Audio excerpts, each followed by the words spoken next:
Bienvenue à cette conférence sur les métiers de la sécurité. Donc, nous accueillons Monsieur Bertrand Polite, qui est directeur d'IRSEC Academy, Madame Jocelyne Elisabeth Delopco Acto, ainsi que Monsieur Yann Octavius, directeur du pôle sécurité du groupe Pierre-Marie Joseph, GPMJ. Alors, bonjour à vous trois. Bonjour. Alors, nous allons commencer par vous, Monsieur Polite. IRSEC Academy forme au métier de la sécurité. Alors, qu'est-ce que ça englobe et quels sont les objectifs de votre CFA? Alors, l'IRSEC, Centre de formation au métier de la sécurité, existe depuis 1993. Donc, ce centre de formation forme les agents de sécurité, du personnel dédié à la sécurité, mais également tout type de besoins en matière de formation en sécurité. Et depuis 2020, nous avons créé le CFA parce qu'il y avait un besoin de s'adapter à certaines demandes au niveau du monde des sociétés de gardiennage. Donc, l'IRSEC Academy, qui est donc issue de l'IRSEC, forme spécifiquement. Nous avons 3 formations qui vont s'ouvrir en octobre 2021. La première session de formation, enfin les 2 premières concernent les agents de sécurité, donc l'agent sûreté de sécurité privée, l'opérateur en vidéoprotection et télésurveillance. Et la troisième formation, c'est en fait un BTS, un management opérationnel de la sécurité. Donc, il faut savoir que sur les formations qui concernent directement les agents de sécurité, ce sont des formations d'une durée d'une année, donc avec une formation théorique de 400 heures hein, à peu près, et le reste du temps donc sur l'année en entreprise. Hein. Et pourquoi c'est effectivement cette alternance? Au jour d'aujourd'hui, les agents de sécurité ou la branche sécurité a un besoin permanent de recyclage. Il faut être compétent et quand on fait des interventions, il ne faut pas qu'on se loupe. Donc, en ce sens, nous avons intégré ce besoin et nous avons développé l'académie. L'académie permet effectivement donc à l'agent d'être sur site et également de revenir en centre pour faire sa formation. Alors, donc, il y a l'agent de sécurité que l'on voit, que l'on connaît régulièrement, donc, que l'on voit dans les établissements recevant du public. Et puis, il y a ce qu'on appelle l'opérateur en vidéoprotection et télésurveillance. Ce personnel, on le voit moins. Pourquoi? Parce qu'il travaille soit dans les stations centrales de télésurveillance ou de vidéoprotection, ou soit au niveau des grandes surfaces, dans des PC de sécurité. Mais c'est un personnel qui a quand même une importance capitale et vitale dans le dispositif sécuritaire d'une organisation. Et puis, nous avons donc le BTS qui s'adresse donc à l'encadrement, je dirais, de la sécurité privée et qui, donc, sur 2 ans, nous forme soit des agents de maîtrise ou de futurs cadres dans ces domaines.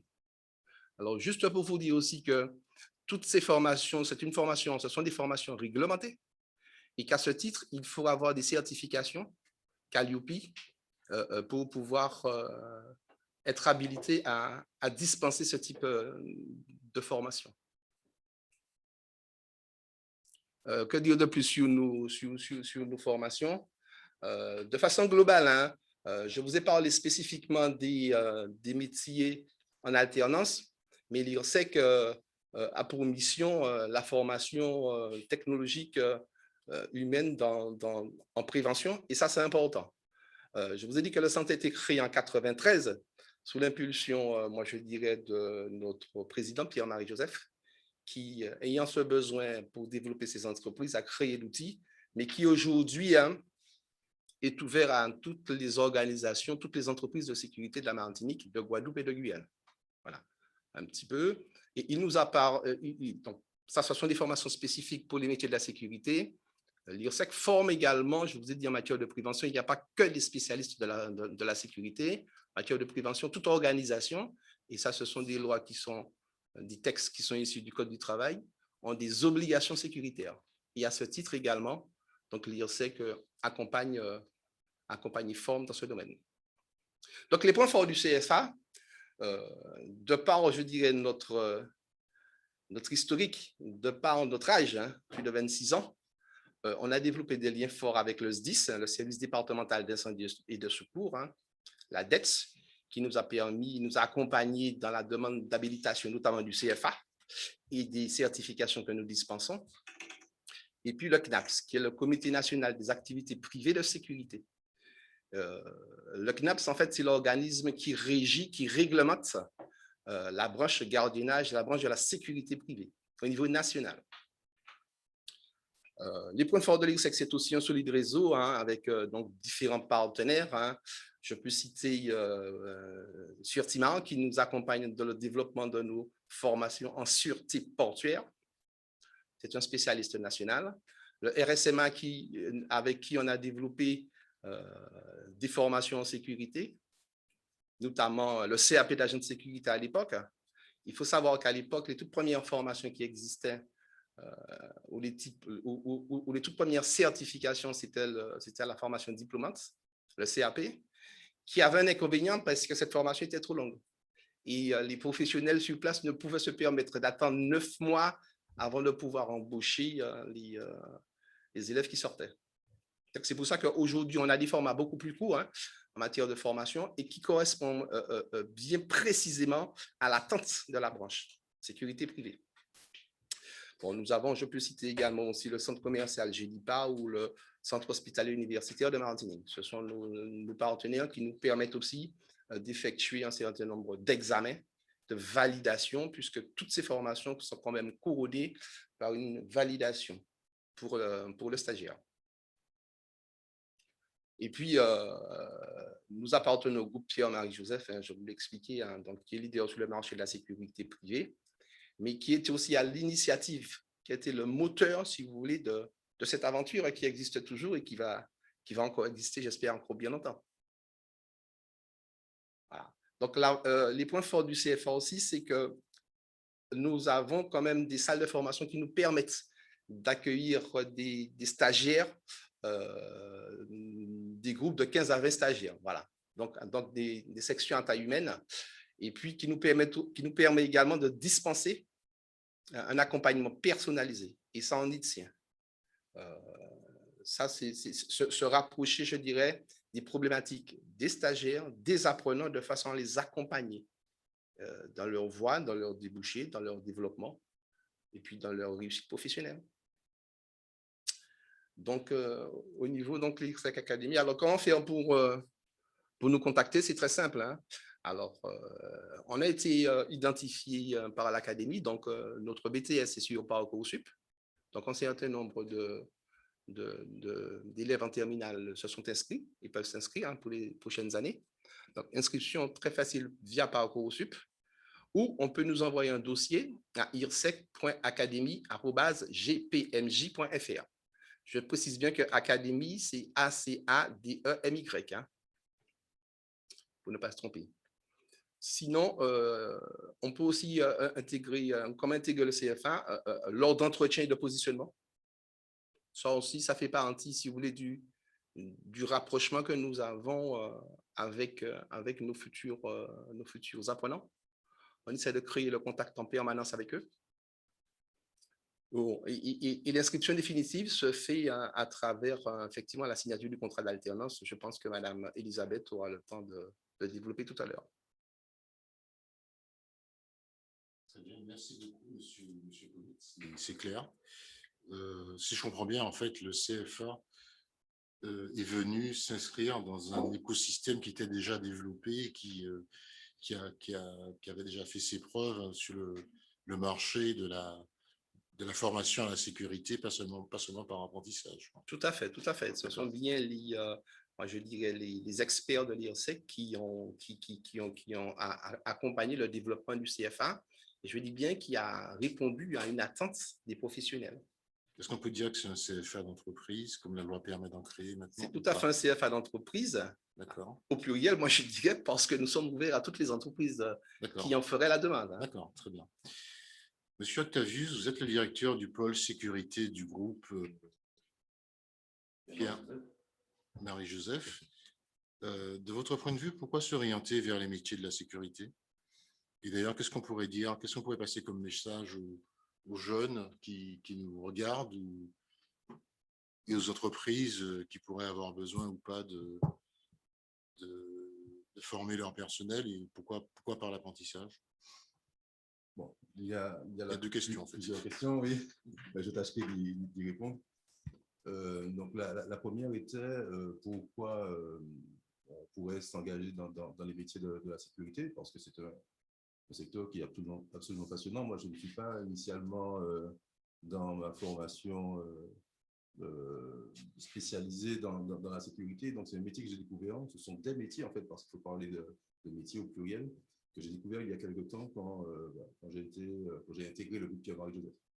Et je dois dire que ce sont des métiers que j'ai découverts qui sont absolument passionnants.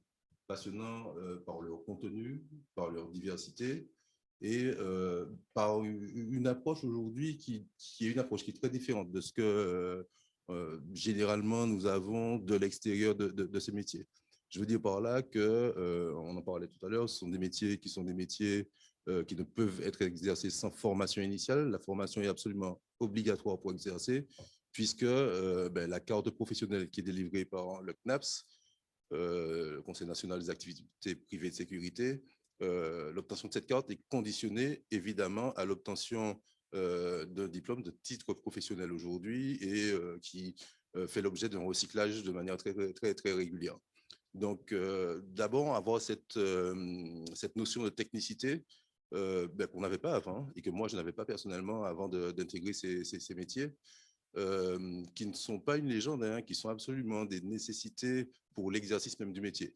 Aujourd'hui, quand vous allez appréhender une personne voilà, qui est auteur d'actes de malveillance, il y a une technique, il y a une réglementation. Et donc, si aujourd'hui vous êtes en marge donc, de cette réglementation, évidemment, vous aurez commis une faute professionnelle et toutes les actions que vous allez pouvoir mener face à cette personne seront évidemment caduques. Pareil, la lutte contre l'incendie, ça fait aussi partie, c'est une des missions essentielles de l'agent de sécurité, par exemple. La lutte contre l'incendie, il faut savoir quel type d'incendie vous allez combattre, comment vous allez pouvoir le faire, etc.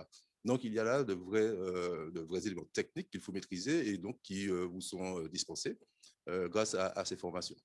Alors, vous m'aviez posé la question tout à l'heure de l'alternance. Alors, je crois qu'au-delà du rôle social qu'ont les entreprises, quand je parle de rôle social, je parle de permettre à une population, parfois jeune, souvent jeune, d'acquérir un certain nombre de formations et de pouvoir aujourd'hui se présenter sur le marché. Mais au-delà de ce rôle qui, à mon sens, doit être joué donc, par les entreprises, l'alternance est un moyen pour chacune des entreprises de recruter. Sur certains métiers, alors c'est aussi une culture, mais sur certains métiers, c'est le premier moyen de recrutement, l'alternance. Ça permet en fait aux entreprises d'avoir un candidat qui va développer des compétences théoriques en centre de formation, mais qu'on va pouvoir aussi éprouver de manière très pratique dans des situations qui sont des situations qui seront couramment répétées, auxquelles on va devoir faire face dans la vie professionnelle. Donc, c'est aussi pour l'entreprise un moyen d'inculquer une culture d'entreprise.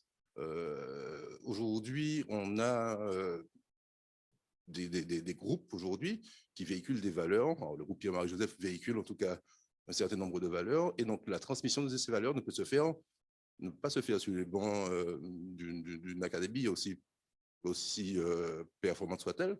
Mais les valeurs, c'est aussi dans le quotidien, c'est aussi dans l'exécution des missions. Et donc, ça permet, donc l'alternance permet aussi aux entreprises de véhiculer un certain nombre de valeurs, de les inculquer à des personnes qui découvrent un métier. C'est à ce moment-là qu'elles sont les plus poreuses et qu'on va pouvoir justement permettre à ces personnes d'acquérir au-delà de la technique qui est absolument essentielle et obligatoire, mais une dimension qui est une dimension humaine qui est encore plus grande et qui dépasse le métier même. Donc voici aujourd'hui les raisons pour lesquelles nous avons, avec l'USEC Academy, établi ce partenariat qui nous permettra donc d'avoir un certain nombre de candidats que nous allons accompagner pendant la durée de la formation et que nous allons pouvoir, avec qui nous allons pouvoir co-construire un projet professionnel. En fait, les métiers de la sécurité offrent encore des débouchés, mais qu'ils ont surtout un contenu technique, un niveau de formation important qu'on ne soupçonne pas parfois et qu'il faut absolument s'y former et que la formation est l'apprentissage, pardon, est un des supports particulièrement adaptés de formation à ce métier-là. Parfaitement. Merci en tout cas pour vos témoignages, messieurs. Alors, Madame Elisabeth, donc directrice de l'OPCO Acto, pour appuyer les propos que nous venons d'entendre, est-ce que vous pourriez nous présenter les métiers en tension, en évolution dans la sécurité, les perspectives d'embauche dans le secteur, si vous connaissez, et puis les compétences que recherchent les employeurs. Mais auparavant, peut-être nous présenter Acto. Oui, bien sûr, Monsieur Charles-Adèle. Donc, Acto, effectivement, est le partenaire alternance compétences des entreprises d'environ 100 branches. Alors, pourquoi 100 branches? Nous représentons également sur les DOM et donc la Martinique 4 autres OPCO qui ne sont pas autorisés à intervenir directement sur nos territoires domiens, à savoir donc l'OPCO 2I, qui est l'OPCO de l'industrie, l'OPCommerce, qui est l'OPCO de la grande distribution, mais aussi d'autres types de commerce, Atlas, pour tout ce qui est secteur de la banque,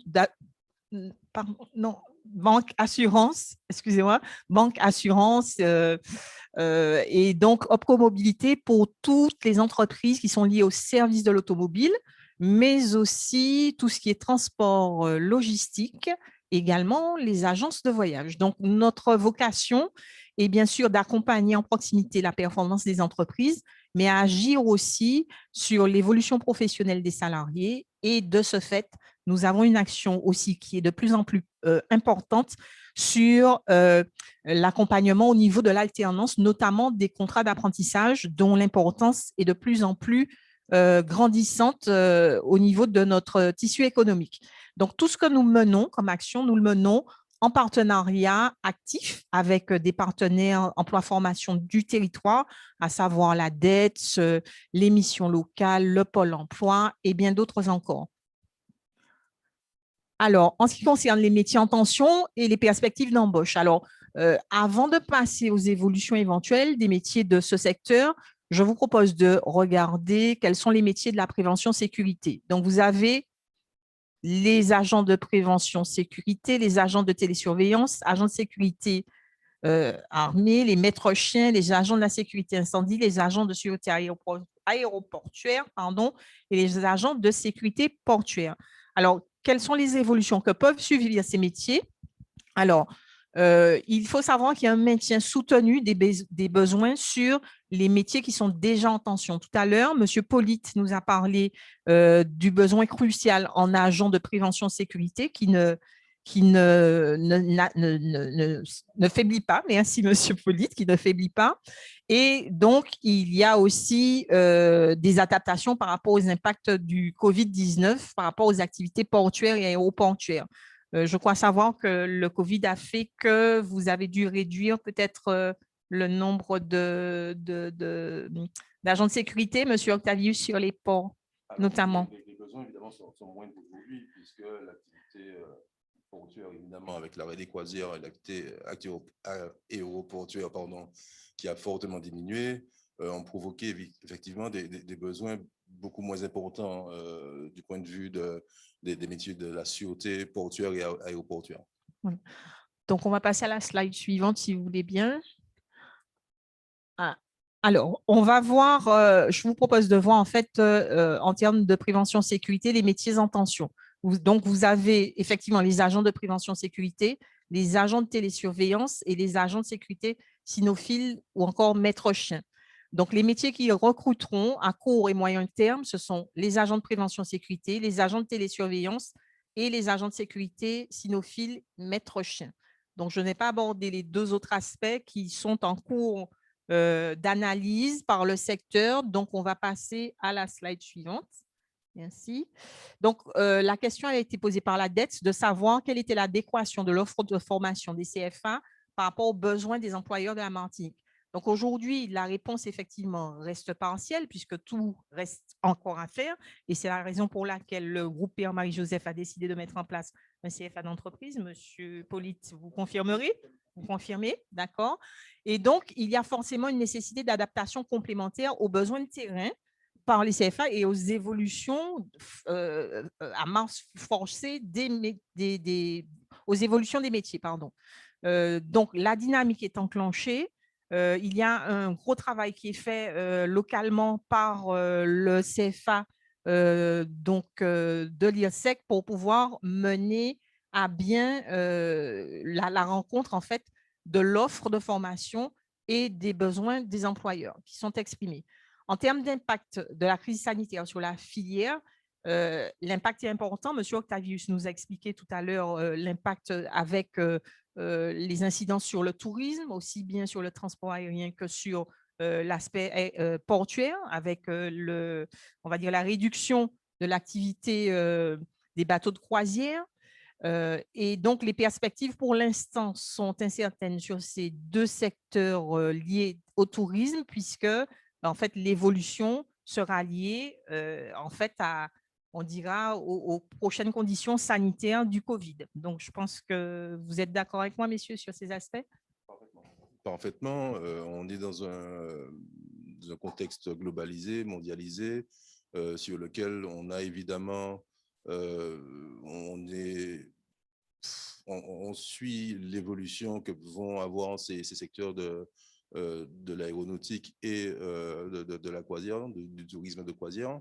On est aussi, on le sait, sur un microcosme économique en Martinique, enfin, aux Antilles de manière générale, où on aura une évolution qui sera peut-être aussi un peu différente de l'évolution mondiale. Toutefois, on n'a aucune certitude aujourd'hui et on est tributaire véritablement du tourisme et de l'évolution des capacités aussi de place que vont donner les transporteurs aériens. Donc voilà.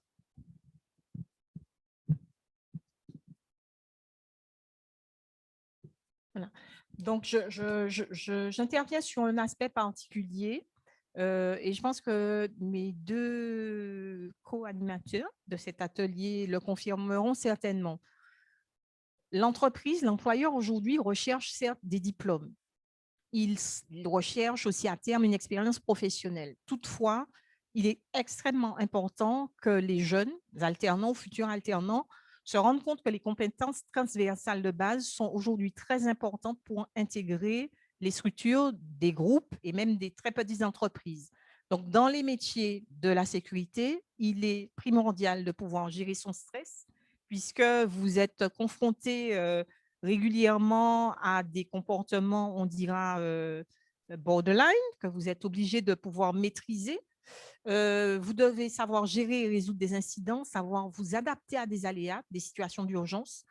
Il faut absolument maîtriser l'expression orale et écrite. Je parle du français, donc je vais laisser M. Octavius nous expliquer pourquoi le français est important dans ce type de métier. Alors, les métiers de la sécurité sont des métiers de service. Et donc, on a face à nous des clients qui doivent être satisfaits des prestations que nous allons dispenser.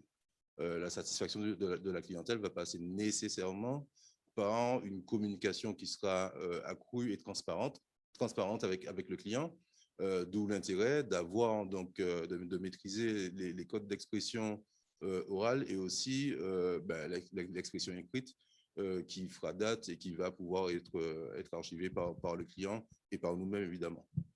Alors, la maîtrise de l'informatique aussi est importante, la maîtrise d'une langue étrangère, à minima l'anglais. L'espagnol est un plus. Donc, en quoi, M. Octavius, l'anglais ou l'espagnol peut apporter un plus à votre… Alors, ce sont évidemment des plus, comme vous le disiez tout à l'heure, que nous allons pouvoir mettre à disposition, là encore, de nos clients. L'idée, c'est de pouvoir, on est en Martinique, dans un contexte caribéen où on a des populations qui peuvent vivre en Martinique ou être de passage, qui vont donc parler anglais ou espagnol. Et évidemment, dans le cadre des échanges que nous allons avoir et que nos agents auront avec ces personnes en fonction des sites sur lesquels ils interviendront, qu'ils soient commerciaux, industriels ou administratifs, par exemple. Donc, évidemment, c'est un plus que de pouvoir comprendre et se faire comprendre des personnes avec qui vous conversez, évidemment. Alors, on poursuit. Donc, bien sûr, il faut savoir aussi utiliser les codes sociaux. Et donc, tous ces éléments-là font que, à diplôme égal, vous aurez une ouverture plus intéressante au niveau des services de recrutement du groupe Pierre-Marie Joseph. Oui, évidemment, le savoir-faire donc, qui vous est enseigné ne suffit pas. On est là encore dans des métiers où la posture est importante et donc le savoir-être est fondamental pour pouvoir mener à bien les missions qui sont demandées aux agents de sécurité. Donc, au-delà des connaissances, des compétences, il y a évidemment, comme je le disais tout à l'heure, des postures, des soft skills qui sont évidemment, qui feront la différence entre un agent de sécurité et un bon agent de sécurité. Merci beaucoup, Monsieur Octavius, pour ce témoignage. Donc, je vous propose de terminer sur l'offre de services de locaux, d'Acto, aux employeurs. Donc, nous avons pour vocation d'accompagner et de conseiller sur toutes les étapes du contrat d'apprentissage aux entreprises. Nous intervenons aussi sur le financement des coûts pédagogiques, des frais annexes, hébergement, restauration, frais de premiers équipements, mobilité internationale, mais pas que, puisque nous intervenons aussi sur le financement de la formation du maître d'apprentissage. Alors, petite précision, les financements dont je vous ai parlé en termes de coûts pédagogiques, frais annexes, etc., ce sont des coûts qui sont payés directement aux organismes qui vous accompagnent, donc les CFA, et qui forcément sont affectés aux alternants que vous recrutez.